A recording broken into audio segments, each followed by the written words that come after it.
بسم اللہ الرحمن الرحیم۔ السلام علیکم ناظرین۔ اردن کے اندر ماضی قریب میں ایک عجیب واقعہ رونما ہوا، نہایت ہی عجیب۔ ابو انس ایک نیک تاجر تھا۔ اس کا چھوٹا بھائی یونیورسٹی میں پڑھتا تھا، جس کے جملے اخراجات ابو انس پورے کرتا۔ کچھ عرصہ بعد ابو انس کا نوجوانی میں ہی انتقال ہو گیا۔ لاحقین میں نوجوان بیوہ اور ایک بیٹا انس رہ گیا۔ کچھ دن بعد ابو انس کا چھوٹا بھائی بھی اس کے گھر منتقل ہوا اور یہ آسرا دیا کہ مرحوم بھائی کی تجارت سنبھالنے کے ساتھ یتیم اور بیوہ کی کفالت بھی میں کروں گا۔ کچھ وقت تو معاملہ ٹھیک چلتا رہا، بعد میں اس کی نیت میں فتور آ گیا۔ اس نے چپکے سے ساری جائیداد اپنے نام کرائی اور راتوں رات سب کچھ فروخت کر کے امریکہ بھاگ گیا۔ پیچھے یتیم اور اس کی ماں سڑک پہ آ گئے۔ اس بدبخت نے امریکہ جا کر گاڑیوں کا کاروبار سیٹ کر دیا اور ایک گوری لڑکی سے شادی بھی کر لی۔ اس کا بزنس چمک اٹھا اور یہ ارب پتی بن گیا۔ 15 برس بعد اسے خیال آیا کہ اب وطن واپس جانا چاہیے۔ یہ سوچ کر وہ اردن آ گیا اور پھر یہی بزنس کرنے کا ارادہ بنا۔ اس نے عزینہ کے علاقے میں ایک بڑی جگہ خریدی اور اس پہ شاندار بلڈنگ بھی تعمیر کر دی۔ پھر یہاں بھی گاڑیوں کا بزنس شروع کر دیا اور کچھ عرصے میں ہی اردن بھر میں اس کا ڈنکا بجنے لگا۔ ادھر انس اور اس کی ماں انتہائی قسم پرسی سے رات دن گزارتے رہے۔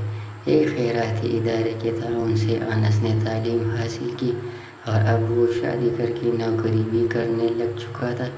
غربت کے باوجود وہ اپنی ماں کا بہت خیال رکھتا تھا، مگر بدبخت چچا کو کبھی اس کا خیال ہی نہیں آیا۔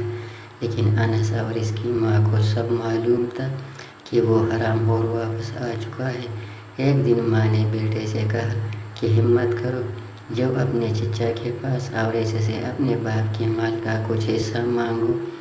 ماں کے کہنے پہ انس چچا کے شو روم میں پہنچ گیا، مگر چچا نے کٹور دلی کا مظاہرہ کر کے اسے بھگا دیا اور کہا کہ آئندہ ادھر کا رخ بھی کیا تو گرفتار کرا دوں گا۔ وہ بوجھل قدموں کے ساتھ ماں کے پاس واپس آیا اور ماجرا سارا سنایا۔ بیوہ سوائے بددعا کی کیا کر سکتی تھی؟ اس حرام خور بزنس مین نے اب اردن میں رہنے کا فیصلہ کیا تھا۔ وہ ایک جنت نما محل تعمیر کر چکا تھا اور اب اس نے بیوی بچوں کو اپنے پاس اردن بلا لیا۔ ادھر وہ لوگ امریکہ سے روانہ ہوئے اور ادھر یہ بدبخت انہیں لینے کے لیے اپنی نئی ماڈل کی پرتعیش گاڑی لے کر ایئرپورٹ روانہ ہوا۔ جب وہ ایئرپورٹ سے باہر نکلے تو یہ سب اس نئی گاڑی میں سوار ہو کر اپنی محل کی طرف چل پڑے۔ یہ سارا منظر دیکھ کر فرشتہ اجل ہنس رہا تھا۔ جیسے ہی ان کی گاڑی مین سڑک پہ پہنچی تو ایک تیز رفتار ٹرالر نے اسے رون ڈالا اور انس کا حرام خور چچا اپنی امریکن بیوی اور دونوں بچوں کے ساتھ ٹکڑے ٹکڑے ہو گیا۔ پیچھے اس کے سوا انس کے کوئی نہیں تھا، یہی اکلوتا وارث۔ اب اس کا محل، شو روم اور بزنس بیٹائے انس کی جھولی میں گر گیا۔ کیسا عجیب معاملہ ہے رب کریم کا! اس نے یتیم کے مال کو کئی گنا بڑھا کر اسے لوٹا دیا۔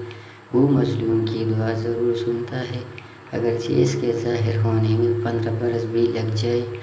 دوسرا یہ کہ وہ ظالم کو ڈیل ضرور دیتا ہے، لیکن جب پکڑتا ہے تو سامان عبرت بنا کر چھوڑتا ہے۔ تیسرا یہ کہ حرام کا انجام کبھی اچھا نہیں ہوتا۔ اس لیے میرے نبی کریم صلی اللہ علیہ وآلہ وسلم نے فرمایا کہ مال حرام سے پلنے والے جسم کا زیادہ حقدار دوزخ ہے۔ اللہ پاک ہم سب کو حرام سے بچائے اور حلال ہی پہ اکتفا کی توفیق عطا فرمائے، آمین۔